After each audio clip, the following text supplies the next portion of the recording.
Ma'am ma'am ಏನಾಯ್ತು ಪ್ರಣವ್? ಹಿಂದೆ ಯಾವ್ದೋ ಬೀದಿನ ಓಡಿಸ್ಕೊಂಡ್ ಬಂದಿರೋ ಹಾಗೆ ಗಾಬರಿಯಿಂದ ಬರ್ತಾ ಇದೀಯಾ? ನೀನ್ ಸುಮ್ನಿರು ಡ್ಯಾಡ್. ಮಾಮ್, ಮನೇಲಿರೋ ನಿಯತ್ತಿನ ನಾಯಿಗಳಿಗೆ ನಾವ್ ಯಾಕೆ ಬಂದಿದೀವಿ ಅನ್ನೋ ವಾಸನೆ ಬಂದ್ಬಿಟ್ಟಿದೆ. ಏನ್ ಹೇಳ್ತಿದ್ಯಾ ಪ್ರಣವ್? ಇದು ಮಾಮ್, ಅವ್ರಿಗೆಲ್ಲರಿಗೂ ನಮ್ ಬಗ್ಗೆ ಅನುಮಾನ ಶುರುವಾಗಿದೆ. ನಾವ್ ಈ ಮನೆಗೆ ಬಂದಿರೋ ಪ್ರತಿಯೊಂದು ಉದ್ದೇಶದ ಬಗ್ಗೆ ಗೆಸ್ ಮಾಡಿದ್ದಾರೆ. ಯಜಮಾನ ಯಜಮಾನ ಕತೆ ಕೇಳಿದೀಯ ತಾನೆ?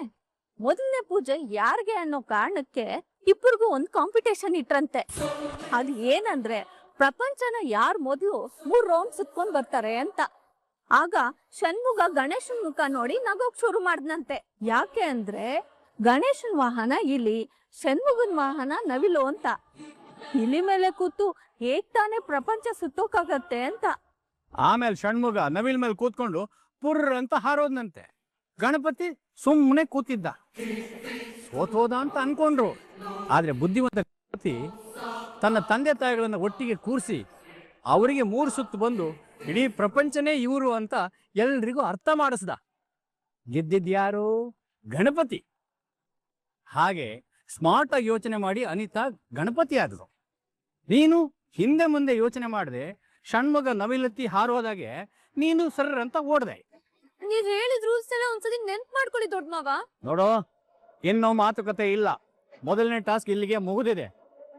ಮತ್ತೆ ಮುಂದಿನ ಟಾಸ್ಕ್ ಅಲ್ಲಿ ಭೇಟಿ ಆಗೋಣ. ಅಲ್ಲಿವರೆಗೂ ಒಂದು ಶಾರ್ಟ್ ಬ್ರೇಕ್.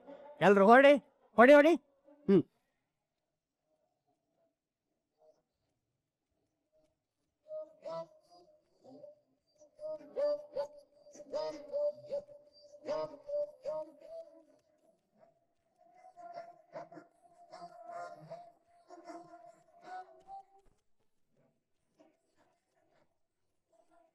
ಮಾಮ್ ಮಾಮ್ ಏನಾಯ್ತು ಪ್ರಣವ್? ಹಿಂದೆ ಯಾವ್ದೋ ಬೀದಿನ ಓಡಿಸ್ಕೊಂಡ್ ಬಂದಿರೋ ಹಾಗೆ ಗಾಬರಿಯಿಂದ ಬರ್ತಾ ಇದೀಯಾ? ನೀನ್ ಸುಮ್ನಿರು ಡ್ಯಾಡ್. ಮಾಮ್, ಮನೇಲಿರೋ ನಿಯತ್ತಿನ ನಾಯಿಗಳಿಗೆ ನಾವ್ ಯಾಕೆ ಬಂದಿದೀವಿ ಅನ್ನೋ ವಾಸನೆ ಬಂದ್ಬಿಟ್ಟಿದೆ. ಏನ್ ಹೇಳ್ತಿದ್ಯಾ ಪ್ರಣವ್? ಇದು ಮಾಮ್, ಅವ್ರಿಗೆಲ್ಲರಿಗೂ ನಮ್ ಬಗ್ಗೆ ಅನುಮಾನ ಶುರುವಾಗಿದೆ. ನಾವ್ ಈ ಮನೆಗೆ ಬಂದಿರೋ ಪ್ರತಿಯೊಂದು ಉದ್ದೇಶದ ಬಗ್ಗೆ ಗೆಸ್ ಮಾಡಿದ್ದಾರೆ. ಮನೆ ಗೋಡೆಗಳಿಗೂ ಕಿವಿ ಇರುತ್ತೆ, ಹುಷಾರು ಅಂತ ಹೇಳ್ತಾರೆ. ಅಂತದ್ರಲ್ಲಿ ಆ ಕಿವಿಗಳಿಗೆ ನಮ್ಮ ಮಾತು ಬಿದ್ದಿದೆ ಅಂದ್ಮೇಲೆ ಬಾಯಿಗಳು ಸುಮ್ಮನೆ ಇರ್ತಾವ? ಮೊದ್ಲೇ ಅವ್ರುಗಳು ಯಜಮಾನರ ಉಪ್ಪಿನಗರದಲ್ಲಿ ನಾವೆಲ್ಲ ಬದುಕ್ತಾ ಇದ್ದೀವಿ ಅಂತ ತಿಳ್ಕೊಂಡಿರೋ ಮಿಡ್ಲ್ ಕ್ಲಾಸ್ ಜನಗಳು. ನಿಯತ್ತಲ್ಲಿ ನಾಯಿನೋ ಮೀರಿಸ್ತಾರೆ, ಇನ್ನು ಅವ್ರು ಸುಮ್ಮನೆ ಇರ್ತಾರಾ? ನೀನ್ ಸ್ವಲ್ಪ ಸುಮ್ನೆ ಇರು. ನನ್ನನ್ನ ಸುಮ್ಮನೆ ಇರಿಸಿದ ತಕ್ಷಣ ನಿನ್ನ ನಿಜ ರೂಪ ಬಯಲಾಗಲ್ಲ ಅಂತ ಅನ್ಕೊಂಡಿದ್ಯಾ ತುಳಸಿ? ನಾಟಕ ಮುಗಿಯೋ ಟೈಮ್ ಬರ್ತಾ ಇದೆ. ಮುಖವಾಡ ಕಳ್ಚಿ ಬೀಳ್ತಾ ಇದೆ. ಅಂದ್ಮೇಲೆ ನಿಜ ರೂಪ ಹೊರಗಡೆ ಬರಲೇಬೇಕು ಅಲ್ವಾ? ಮಾಮ್, ಆ 3 ಜನ ಸಾಮಾನ್ಯದವರಲ್ಲ, ಖಂಡಿತ ಸುಮ್ಮನೆ ಇರಲ್ಲ. ಏನಾದ್ರೂ ಮಾಡೇ ಮಾಡ್ತಾರೆ. ಅವ್ರಿಗೇನೋ ಮಾಡೋದಕ್ಕಿಂತ ಮುಂಚೆ ನಾವು ಈ ಮನೆ ಖಾಲಿ ಮಾಡೋದು ಒಳ್ಳೇದು ಅಂತ ನನಗನ್ನಿಸ್ತಾ ಇದೆ. ಇಲ್ಲಾಂದ್ರೆ ಅವ್ರು ಏನಾದ್ರೂ ಮಾಡಿ ಸತ್ಯನ ನಿಮ್ಮ ಅಪ್ಪನ ಮುಂದೆ ಹೊರಗಡೆ ಬರೋ ತರ ಮಾಡ್ತಾರೆ. ಆಮೇಲೆ ನಿಮ್ಮಪ್ಪ ನಮ್ಮನ್ನ ಕತ್ತು ಹಿಡಿದು ಮನೆಯಿಂದ ಹೊರಗೆ ತಳ್ತಾರಷ್ಟೇ. ಮಾಮ್, ಏನ್ ಯೋಚನೆ ಮಾಡ್ತಿದ್ದೀರಾ? ಏನ್ ಯೋಚನೆ ಮಾಡ್ತಾಳೆ ಪ್ರಣವ್? ಈಗಲೇ ಹೋಗೋದಾ ಅಥವಾ ಪುಣ್ಯಕ್ಷೇತ್ರಕ್ಕೆ ಹೋಗಿರೋ ಮಾವ ವಾಪಸ್ ಬಂದ್ಮೇಲೆ ಅವ್ರಿಗೆ ಹೇಳ್ಬಿಟ್ಟು ಹೋಗೋದಂತ ಯೋಚನೆ ಮಾಡ್ತಾ ಇದ್ದಾಳೆ ಅಷ್ಟೇ. ಯಾವಾಗ್ಲಾದ್ರೂ ಸರಿ ಹೋಗ್ಲೇಬೇಕಲ್ವಾ? ನಾನು ಈಗಲೇ ನನ್ನ ಲಗೇಜ್ ಎಲ್ಲ ಪ್ಯಾಕ್ ಮಾಡಿ ರೆಡಿ ಮಾಡಿ ಇಟ್ಕೋತೀನಿ.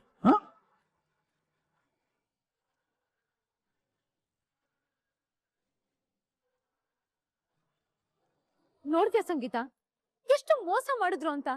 ನಾನು ಅಷ್ಟೆಲ್ಲ ಕಷ್ಟಪಟ್ಟು ಬಿದ್ದು ಗಾಯ ಮಾಡ್ಕೊಂಡು ಓಡೋಗಿ ಪಾತ್ರೆ ಎಲ್ಲ ತೊಳೆದು ಹಾಲು ತಗೊಂಡ್ ಬಂದಿದ್ದೀನಿ. ನನಗ್ ಬುದ್ಧಿ ಇಲ್ವಂತೆ, ನನಗ್ ಟೈಮ್ ಸೆನ್ಸ್ ಇಲ್ವಂತೆ. ಅವಳು ಸ್ಮಾರ್ಟ್ ವರ್ಕ್ ಮಾಡಿದ್ಲಂತೆ, ಲೀಗಲಿ ಟೆಕ್ನಿಕಲಿ ಅವಳು ಗೆದ್ದಿದ್ದಂತೆ. ಹಾಗಿದ್ರೆ ನನ್ನ ಹಾರ್ಡ್ ವರ್ಕ್ ಏನು ಬೆಲೆ ಇಲ್ವಾ ಸಂಗೀತ? ದೊಡ್ಡವರು ಈ ರೀತಿ ಮೋಸ ಮಾಡ್ತಾ ಒಂದ್ ಸೈಡ್ ಜಡ್ಜ್ಮೆಂಟ್ ಕೊಟ್ರೆ ಏನ್ ಮಾಡೋದು ಹೇಳು ಸಂಗೀತ? ನಾನ್ ಮೊದ್ಲೇ ಹೇಳಿಲ್ವಾ ಅದಕ್ಕೆ, ಅವ್ರೆಲ್ರು ಅವಳನ್ನ ಗೆಲ್ಲಿಸ್ಬೇಕು, ನಿಮ್ಮನ್ನ ಸೋಲಿಸ್ಬೇಕು ಅಂತ ಡಿಸೈಡ್ ಆಗೋಗಿದ್ದಾರೆ. ನೀವ್ ಎಷ್ಟೇ ಸಿನ್ಸಿಯರ್ ಆಗಿ ಟಾಸ್ಕ್ ಕಂಪ್ಲೀಟ್ ಮಾಡಿದ್ರು ಅವ್ರು ಯಾರ ಕಣಿಗೂ ಅದು ಕಾಣಿಸಲ್ಲ. ಯಾಕಂದ್ರೆ ಅವ್ರೆಲ್ರು ಅನಿತಾ ಪರವಾಗಿ ನಿಂತು ತಮ್ಮ ಪ್ರಾಮಾಣಿಕತೆ ಅನ್ನೋ ಕಣ್ಣಿಗೆ ಬಟ್ಟೆ ಕಟ್ಕೊಂಡಿದ್ದಾರೆ. ಅವ್ರಿಗೆ ಬೇಕಾಗಿರೋದು ನಿಮ್ ಪ್ರಾಮಾಣಿಕತೆ ಆಗ್ಲಿ ನಿಸ್ವಾರ್ಥ ಮನ್ಸಾಗ್ಲಿ ಅಲ್ಲ. ಒಟ್ನಲ್ಲಿ ಅವ್ರೆಲ್ರು ಅವಳನ್ನ ಗೆಲ್ಲಿಸ್ಬೇಕು ಅಂತ ಅವಳ ಪರವಾಗಿ ನಿಂತಿದ್ದಾರೆ. ಸೊ ನೀವೇನ್ ಮಾಡಿದ್ರು ಅವ್ರ ಕಣ್ಣೆ ಹಿತವಾಗಿ ಕಾಣಿಸಲ್ಲ ಅದಕ್ಕೆ. ಸಂಗೀತ, ಆ ದೇವ್ರು ಒಳ್ಳೆಯವ್ರನ್ನ ತುಂಬಾ ಪರೀಕ್ಷೆ ಮಾಡ್ತಾನೆ, ಆದ್ರೆ ಕೊನೆ ಕ್ಷಣದಲ್ಲಿ ಅವ್ರ ಕೈ ಹಿಡಿತಾನೆ. ಕೆಟ್ಟವ್ರಿಗೆ ತುಂಬಾ ಸುಖ ಕೊಟ್ಟು ಕೊನೆ ಕ್ಷಣದಲ್ಲಿ ಕೈ ಬಿಡ್ತಾನೆ ಅಂತ ಹೇಳ್ತಾರೆ. ಆ ಮಾತನ್ನ ನಾನು ಇಷ್ಟು ದಿನ ನಂಬ್ತಿರ್ಲಿಲ್ಲ, ಆದ್ರೆ ಇವತ್ ನಂಬ್ತೀನಿ. ಈ ಟಾಸ್ಕ್ ಅಲ್ಲಿ ಈ ಮನೆ ಸೊಸೆ ಆಗಿ ಆ ಕ್ಷಣ ಮಗುವಿನ ತಾಯಿಯಾಗಿ ಯೋಚನೆ ಮಾಡ್ಬಿಟ್ಟೆ. ಅದೇ ಬಿಸ್ನೆಸ್ ವುಮೆನ್ ಝಾನ್ಸಿ ಆಗಿ ಯೋಚನೆ ಮಾಡಿದಿದ್ರೆ ನನ್ನ ಆಟನೇ ಬೇರೆ ಇರ್ತಿತ್ತು.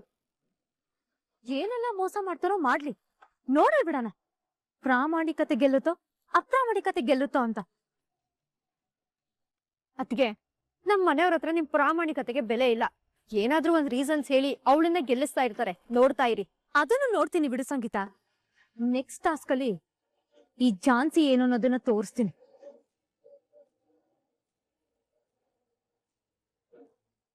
ಸದ್ಯ ಮೊದಲನೇ ಆಟದಲ್ಲೇ ಹೇಗೋ ಗೆದ್ಬಿಟ್ಟಲ್ಲ, ಅಷ್ಟು ಸಾಕು. ಮಂಜುಳ, ಗೆದ್ದಿದ್ದಲ್ಲ ಗೆಲ್ಸಿದ್ದು ಅಂತ ಹೇಳು. ಆದ್ರೂ ಟಾಸ್ಕ್ ಅಲ್ಲಿ ಕಾಂಪೀಟ್ ಮಾಡದೆ ಸುಮ್ಮನೆ ಕೂತಿದ್ ನೋಡಿ ಏನಪ್ಪ ಇವಳು ಹೀಗೆ ಮಾಡ್ತಿದ್ದಾಳೆ ಅಂತ ಅನ್ಸ್ಬಿಟ್ಟಿತ್ತು. ದೊಡ್ಡ ಬಾವ, ನಾನ್ ಏನೇ ಮಾಡಿದ್ರು ಒಂದ್ ಪ್ಲಾನಿಂಗ್ ಇಟ್ಕೊಂಡೇ ಮಾಡಿರ್ತೀನಿ. ಮೇಲಾಗಿ ನನ್ನ ಗೆಲ್ಸೋದಕ್ ನೀವೆಲ್ಲ ಇರ್ಬೇಕಾದ್ರೆ ನಾನ್ ಯಾಕೆ ಟೆನ್ಷನ್ ಮಾಡ್ಕೊಳ್ಳಿ? ಹಾಗಂತೇಳಿ ನೀನು ಸ್ವಲ್ಪ ಕೂಡ ಪ್ರಯತ್ನ ಮಾಡಲಿಲ್ಲ ಅಂದ್ರೆ ನಮಗ್ ಗೆಲ್ಸೋದು ಕಷ್ಟ ಆಗುತ್ತೆ ಕಣಮ್ಮ. ನ್ಯಾಯವಾಗಿ ನೋಡಿದ್ರೆ ಈ ಟಾಸ್ಕ್ ಅಲ್ಲಿ ಗೆದ್ದಿದ್ದು ಝಾನ್ಸಿನೇ. ಪ್ರಾಮಾಣಿಕವಾಗಿ ಪ್ರಯತ್ನ ಪಟ್ಟು ಹಠದಿಂದ ಓಡ್ ಹೋಗಿ ಛಲದಿಂದ ಕಷ್ಟಪಟ್ಟು ದುಡ್ದು ಹಾಲು ತಗೊಂಡ್ ಬಂದ್ಲು. ರೀ, ಆ ಪಾಯಿಂಟ್ ಇಟ್ಕೊಂಡು ಅವಳನ್ನ ಹೋಗ್ಲಿ ಅತ್ತ ಕೇರಿಸ್ಬೇಡಿ ಇರಿ. ಅಟ್ಟಕ್ಕೇರಿಸ್ತಿಲ್ವೇ, ಇರೋ ಸತ್ಯ ಹೇಳ್ತಾ ಇದ್ದೀನಿ ಅಷ್ಟೇ. ನ್ಯಾಯವಾಗಿ ನೋಡೋದಾದ್ರೆ ಇದ್ರಲ್ಲಿ ಗೆದ್ದಿರೋದು ಝಾನ್ಸಿನೇ. ಆದ್ರೆ ನೀನು ಲಾಸ್ಟ್ ಅಲ್ಲಿ ಒಂದು ಲಾ ಪಾಯಿಂಟ್ ಹಾಕ್ದೆ ನೋಡು, ಅದನ್ನ ಹಿಡ್ಕೊಂಡು ಪ್ಲೇಟ್ನ ಹಂಗೆ ಉಲ್ಟಾ ಮಾಡಿ ಗೆಲುವಿನ ಪದಕನ ನಿನಗೆ ಕೊಟ್ಟು ಸೋಲನ್ನ ಅವಳಿಗೆ ಕೊಟ್ಟೆ. ದೊಡ್ಡಪ್ಪ, ಹೇಗ್ ಗೆದ್ವಿ ಅನ್ನೋದ್ ಮುಖ್ಯ ಅಲ್ಲ, ಒಟ್ನಲ್ಲಿ ಗೆದ್ವಿ ಅನ್ನೋದಷ್ಟೇ ಮುಖ್ಯ. ಲಾ ಪಾಯಿಂಟ್ ಹಾಕಿದ್ಲು, ಟೆಕ್ನಿಕಲ್ ಪಾಯಿಂಟ್ ಹಾಕಿದ್ಲು, ಟೈಮ್ ಸರಿಯಾಗಿ ಪಾಯಿಂಟ್ ಹಾಕಿ ಗೆದ್ಲು ತಾನೆ. ಇವಾಗ ಬಿಡಿ. ಹಾಗಂತ ಹೇಳಿ ಮುಂದೆ ಎಲ್ಲಾ ಟಾಸ್ಕ್ ಅಲ್ಲಿ ಹೀಗ್ ಮಾಡಿದ್ರೆ ಹೇಗ್ ಗೆಲ್ಲಕ್ಕಾಗತ್ತೆ? ನೀನು ಸ್ವಲ್ಪ ಪ್ರಯತ್ನ ಪಡ್ಬೇಕು ಕಣಮ್ಮ. ನೀವೆಲ್ರೂ ಇರ್ಬೇಕಾದ್ರೆ ನಾನ್ ಯಾಕೆ ತಲೆ ಕೆಡ್ಸ್ಕೊಳ್ಳಿ? ಹೇಗಿದ್ರು ನೀವೆಲ್ರೂ ನನ್ನ ಗೆಲ್ಸ್ತಿರಲ್ಲ. ಅದು ಆ ರೀತಿ ಅಲ್ಲಮ್ಮ ಅನಿತಾ, ಮುಂದೆ ಎಲ್ಲ ಟಾಸ್ಕು ಇದೇ ರೀತಿ ಇರಲ್ಲ. ನೀನು ಪ್ರಯತ್ನ ಪಟ್ರೆ ಮಾತ್ರ ಗೆಲ್ಲುವಂತ ಟಾಸ್ಕು ಇರುತ್ತೆ. ಆಗ ನಾವೇನೂ ಮಾಡಕ್ಕಾಗಲ್ಲ. ಸೋಲು ಗೆಲುವು ಎಲ್ಲ ನಿನ್ ಕೈಯಲ್ಲೇ ಇರುತ್ತೆ. ಹಾಗಿದ್ರೆ ನೆಕ್ಸ್ಟ್ ಟಾಸ್ಕ್ ಏನು ಅಂತ ನೀವ್ ಈಗ್ಲೇ ಹೇಳ್ಬಿಡಿ, ನಾನ್ ಪ್ಲಾನಿಂಗ್ ಮಾಡ್ಕೊಂಡು ಪ್ರಿಪೇರ್ ಆಗ್ಬಿಡ್ತೀನಿ. ಅದು ಹೇಗಮ್ಮ ಆಗುತ್ತೆ? ರೂಲ್ಸ್ ಒಪ್ಪಲ್ವಲ್ಲ. ಪಲ್ಲವಿ, ದೊಡ್ಡಪ್ಪ, ಆ ರೂಲ್ಸ್ ಎಲ್ಲ ಬರೀ ಝಾನ್ಸಿಗ್ ಮಾತ್ರ. ನೀವ್ ಅನಿತಾ ಒಬ್ಳಿಗೆ ಹೇಳಿ. ನೀವು ಟಾಸ್ಕ್ ನ ಲೀಕ್ ಔಟ್ ಮಾಡಿದ್ದೀರಾ ಅಂತ ನಾವ್ ಯಾರಿಗೂ ಹೇಳಲ್ಲ. ಯಾಕಂದ್ರೆ ಅನಿತಾ ಗೆಲ್ಲೋದಲ್ವಾ ದೊಡ್ಡಪ್ಪ ನಮ್ಗೂ ಬೇಕಾಗಿರೋದು. ಅಯ್ಯೋ ಹೇಳಿ ಬಾಬಾ, ಏನೂ ಆಗಲ್ಲ. ಹೌದು ರೀ, ಅವಾಗ ಅನಿತಾ ರೆಡಿ ಆಗಕ್ಕೆ ಸರಿ ಹೋಗುತ್ತೆ. ಇವಾಗ್ಲೇ ನೋಡಮ್ಮ, ಯಾವುದೇ ಕಾರಣಕ್ಕೂ ಈ ಟಾಸ್ಕ್ ನಿನಗೆ ಮೊದಲೇ ಗೊತ್ತಿತ್ತು ಅನ್ನೋದನ್ನ ತೋರಿಸ್ಕೋಬಾರ್ದು. ಖಂಡಿತ ಇಲ್ಲ. ನೀವ್ ಧೈರ್ಯವಾಗಿ ಹೇಳಿ ದೊಡ್ಡ ಮಾವ. ಅದು ನೆಕ್ಸ್ಟ್ ನಾವು ನಿಮ್ಮಿಬ್ರಿಗೂ ಒಂದು ಗೋಲ್ಡ್ ಚೈನ್ ಹಾಕ್ತೀವಿ.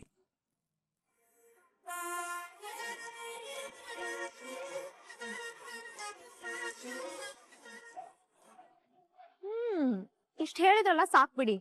ಆ ಟಾಸ್ಕ್ ಅಲ್ಲಿ ಹೇಗ್ ಗೆಲ್ಬೇಕು ಅಂತ ನನಗ್ ಚೆನ್ನಾಗ್ ಗೊತ್ತು. ಹೇಗಾದ್ರೂ ಗೆಲ್ಲಮ್ಮ, ಅಟ್ಲೀಸ್ಟ್ ಕಣ್ಣಿಗೆ ಕಾಣೋ ತರ ಆದ್ರೂ ಟ್ರೈ ಮಾಡು, ಸಾಕು.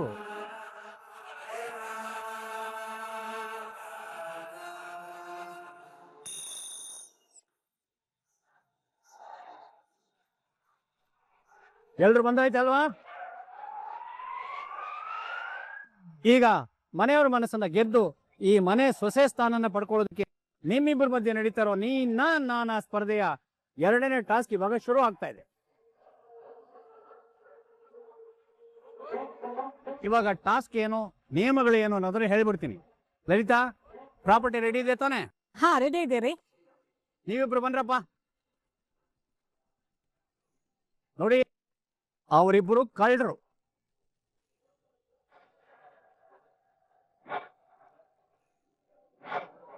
ಇವಾಗ ನಿಮ್ಮಿಬ್ರಿಗೂ ಒಂದೊಂದು ಚೈನ್ ಹಾಕ್ತೀವಿ. ಆ ಚೈನ್ ಈ ಕಳ್ಳರು ಕಿತ್ಕೊಂಡು ಓಡೋಗ್ತಾರೆ. ಆವಾಗ ನೀವು ಏನ್ ಮಾಡ್ತೀರ ಅನ್ನೋದೇ ಟಾಸ್ಕ್. ಈ ಟಾಸ್ಕ್ ಅಲ್ಲಿ ಆ ಚೈನ್ನ ಕಾಪಾಡ್ಕೊಳ್ಳೋದಕ್ಕೆ ನೀವು ಏನೆಲ್ಲ ಎಫರ್ಟ್ ಹಾಕ್ತೀರಾ ಅನ್ನೋದೇ ತುಂಬಾ ಮುಖ್ಯವಾದ್ದು. ಯಾಕಂದ್ರೆ ಚಿನ್ನ ಬಹಳ ಅಮೂಲ್ಯವಾದದ್ದು. ಒಬ್ಬ ಗೃಹಿಣಿ ತನ್ನ ಮೈ ಮೇಲಿನ ಚಿನ್ನನ ಹೇಗೆ ಕಾಪಾಡ್ಕೊಳ್ತಾಳೆ ಅನ್ನೋದೇ ಇದರ ಉದ್ದೇಶ.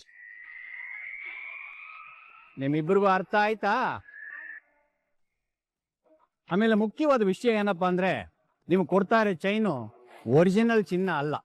ಹಾಗೆ ಇವರಿಬ್ರು ನಿಜವಾದ ಕಳ್ಳರು ಅಲ್ಲ. ಈ ಟಾಸ್ಕ್ಗೆ ನಿಮಗೆ ಕೊಡ್ತಾ ಇರುವಂತ ಸಮಯ 30 ನಿಮಿಷ. ಅಷ್ಟರಲ್ಲಿ ಆ ಚೈನ್ನ ನೀವು ನಿಮ್ಮ ವಶ ಮಾಡ್ಕೊಂಡು ಬರ್ಬೇಕು. ಇವಾಗ ಶುರು ಮಾಡ್ಬೋದಲ್ವಾ? Okay.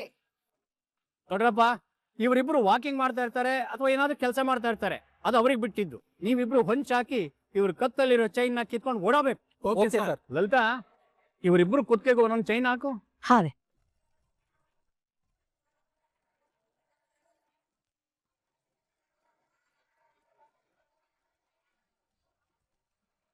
All the best Anita.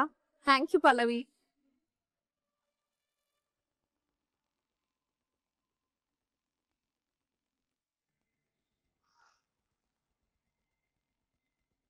Okay, ready? 3, 2, 1.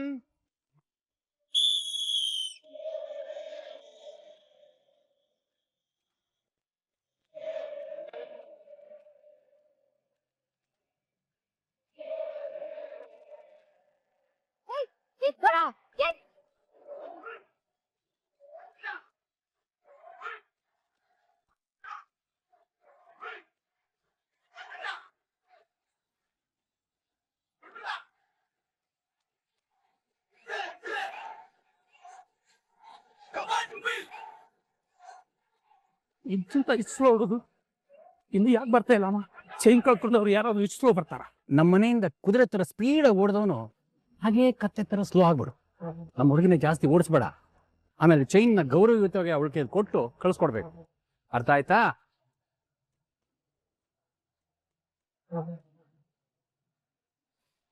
Madam, hello madam, chain ಕೊಟ್ಬಿಡ್ತೀನಿ ಮೇಡಮ್.